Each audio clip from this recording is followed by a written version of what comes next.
ہر مشکل کے ساتھ اللہ نے آسانی رکھی ہوتی ہے۔ اگر اللہ تبارک و تعالیٰ بیماری عطا کرے تو اس کے ساتھ اللہ پھر جو تندرستی دیتا ہے وہ بھی بڑی اعلیٰ عطا فرماتا ہے۔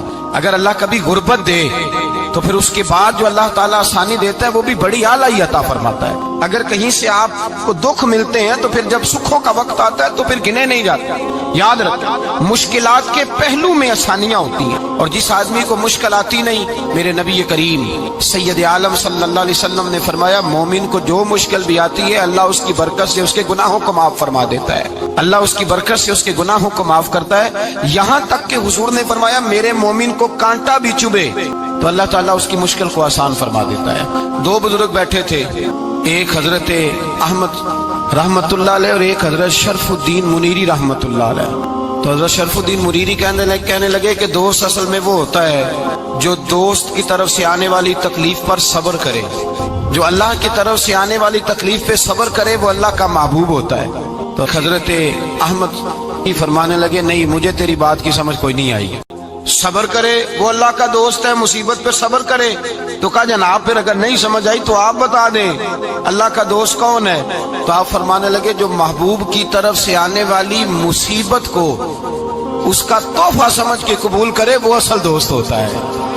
اس کا تحفہ سمجھ کے قبول کرے، اپنے رب کا تحفہ سمجھے، مالک کا تحفہ سمجھے کہ اس نے مجھے تحفہ دیا ہے، مجھے کسی مشکل میں ڈالا ہے۔ تو رب کریم بلا مثال و بلا تشبیہ سمجھانے کے لیے اللہ جب کسی کو مشکل میں ڈالتا ہے، کافروں کو تو اس نے موجیں کرائی ہوئی ہے، بڑی بڑی سہولتیں دی ہوئی ہیں، مشکل میں ڈب بھی ڈالتا ہے، اپنے نیک بندوں کو ہی ڈالتا ہے۔ نمرود اور فرعون کے پیروں میں کانٹا بھی نہیں چبھتا تھا، ان کو تکلیف نہیں آتی۔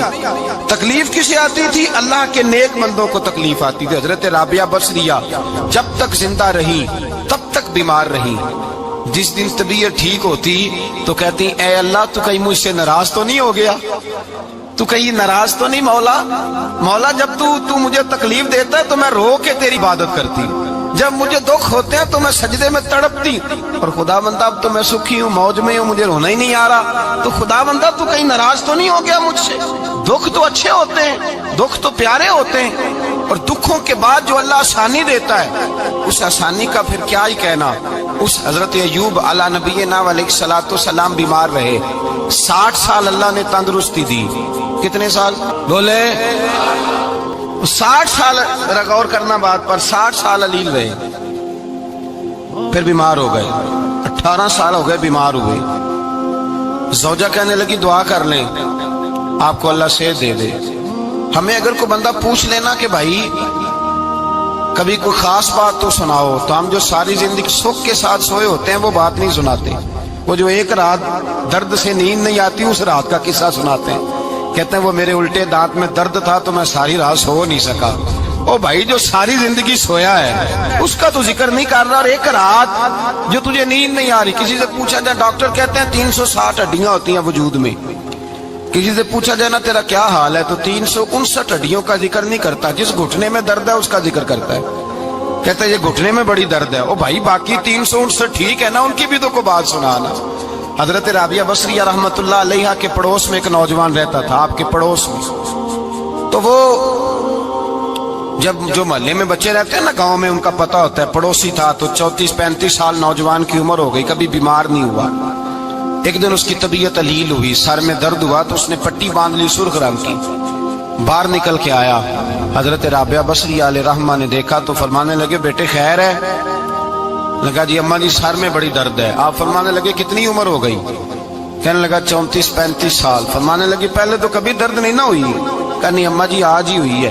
تو آپ فرمانے لگے 34 سال اللہ نے صحت دی ہے، تو نے شکر کی ایک پٹی بھی نہیں باندھی، اور آج درد ہوئی ہے تو شکوے کی پٹی تو نے فوراً ہی باندھ لی ہے، کوئی شکر کی پٹی بھی باندھنی چاہیے۔ حضرت ایوب 18 سال بیمار رہے، زوجہ کہنے لگی دعا کر لو، تو آپ فرمانے لگے بی بی سے کہ صحت کتنی دیر رہی؟ اس نے کہا 60 سال۔ تو آپ فرمانے لگے ذرا بیماری کو بھی 60 سال گزر لینے دو پھر دعا بھی کر لیں گے۔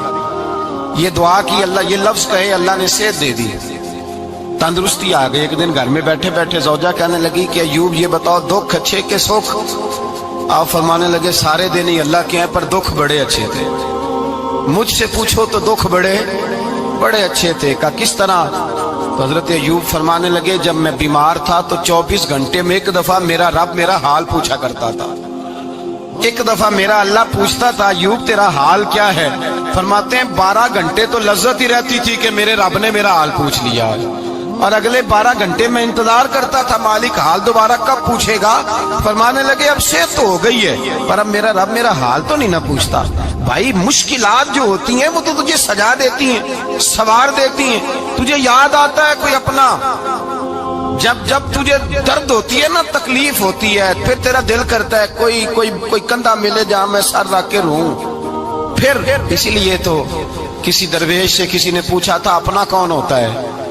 تو کہا جو تجھے دکھ کے وقت یاد آئے وہ تیرا اپنا ہے، جو تجھے عین آزمائش کے وقت یاد آئے اور تجھے اس کا نمبر فوراً تیرے موبائل پہ چلنے لگے وہ تیرا اپنا سجن ہے، جس کو تو دکھ کے وقت یاد کرے۔ تو بھائی مشکلات کے بعد جو اللہ آسانی دیتا ہے، حضرت ابراہیم کو آگ میں بھی پھینکا گیا، حضرت ابراہیم علیہ السلام کو ستایا بھی گیا، نکالا بھی گیا، لیکن جب ان مشکلات سے گزرے تو میرا رب فرماتا ہے وَإِذِ ابْتَلَىٰ إِبْرَاهِيمَ رَبُّهُ بِكَلِمَاتٍ فَأَتَمَّهُنَّ قَالَ إِنِّي جَاعِلُكَ لِلنَّاسِ إِمَامًا۔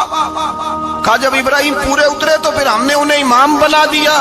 یا اللہ کس طرح کی امامت دی؟ فرمایا میں نے اتنی اعلیٰ شان عطا کی ہے کہ اپنے لاڈلے رسول کو جناب ابراہیم کی نسل میں پیدا فرما دیا ہے، میں نے مصطفیٰ کو ان کی نسل میں پیدا کر دیا، قیامت تک کے لیے ان کا وقار بڑھا دیا۔ اللہم صلی علی محمد وعلی آل محمد کما صلیت علی ابراہیم وعلی آل ابراہیم، ان کی عظمت بڑھا دی، اس لیے کہ جب وہ آزمائش سے گزر کر کے آئے پھر جو آسانی دی۔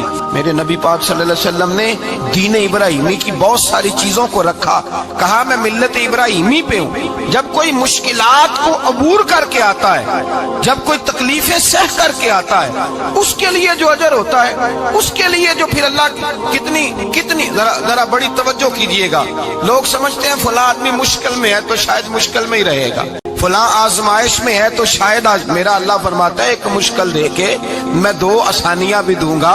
تم مشکل دیکھ رہے ہو، مشکل نہ دیکھو، وہ جو اس کو بعد میں آسانی آنے والی ہے، اور ڈبل جو میں اس پر نعمت کرنے والا ہوں اس کو دیکھو۔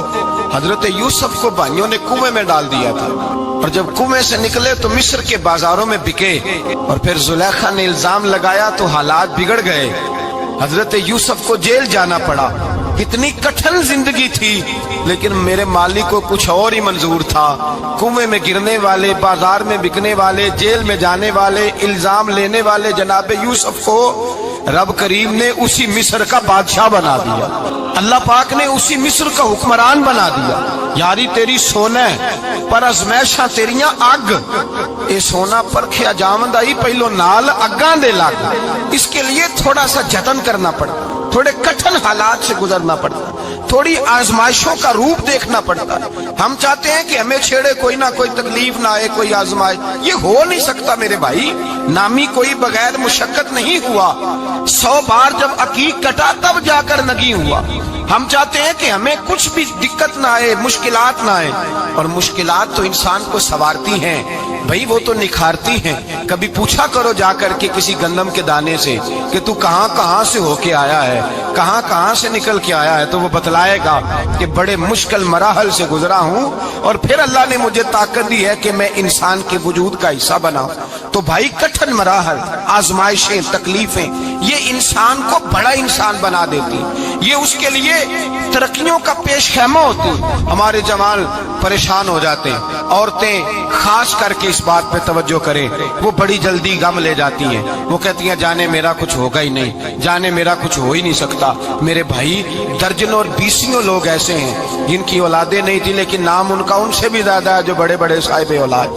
حضرت عبداللہ مزنی حضور کے غلام تھے، قبیلہ مزن کے رہنے والے، والد فوت ہو گئے، چچا نے پالا تھا، اسلام قبول کر لیا۔ چچا اسلام کا بڑا دشمن ہے، حضور کا نام آئے تو جلال کرتا ہے، حسد اور بغض میں جل جاتا ہے، بڑی اسلام کے ساتھ دشمنی اور عناد رکھتا ہے۔ حضرت عبداللہ کہتے ہیں پہلے تو میں عشق رسالت کو دباتا رہا، پھر یہ چنگاری شعلہ بن گئی، پھر کہ یہ ہلکا سا جذبہ سمندر اور صحرا کا روپ دھار گیا۔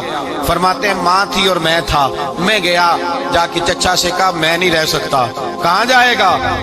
تو میں نے دھیمے لہجے میں کہا میں مدینے جاؤں گا۔